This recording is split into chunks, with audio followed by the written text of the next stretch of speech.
Heddi, i ni'n mynd edrych ar y dylanwad mae crysau cyffredin wedi cael ar y diwydiant ffasiwn. Faint o'n ni sy'n cymryd e'n ganiatal bod crys yn y cwpwrdd dillad, ond faint o'n ni sy'n sylweddoli gymaint mae'r crys cyffredin wedi dylanwadu ar yr holl ddillad arall i ni'n gwisgo hefyd.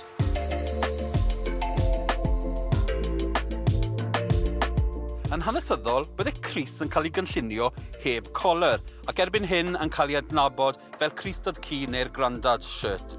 Mae hwn gan cwmni Mango yn stylish o ran y defnydd llien, ond y lliwiau sophisticated yn y stripe sydd yn gweithio'n dda.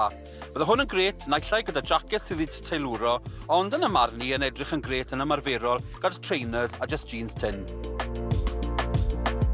Wrth gwrs, erbyn hyn, mae'r crys yn rhan anatod o gwbwrdd dillad y merched hefyd. Naill ai yn y dill traddodiadol, tebyg iawn i'r dynion, ond y botymau ar yr ochr arall, neu, yr enghraifft i ni'n gweld fan hyn, lle maen nhw wedi addasu chwarae gwmpas gyda'r crys, cadw'r coler, cadw'r cuffs, ond mae'r cyfan arall yn edrych yn hollol ferchetaidd.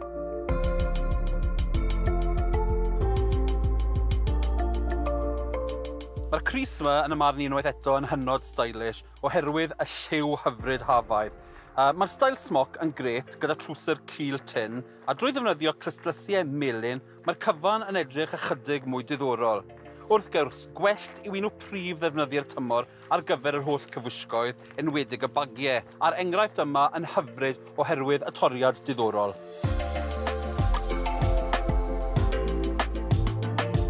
Wrth gwrs, y pilyn mwyaf cyffredin sydd wedi dylanwadu gan y crys cyffredin yw'r shirtwaist.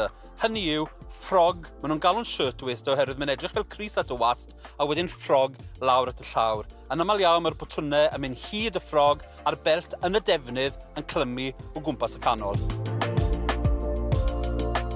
Heb os, mae'r shirtwaister yn rhan ddefnyddiol o'r cwbwrdd dillad.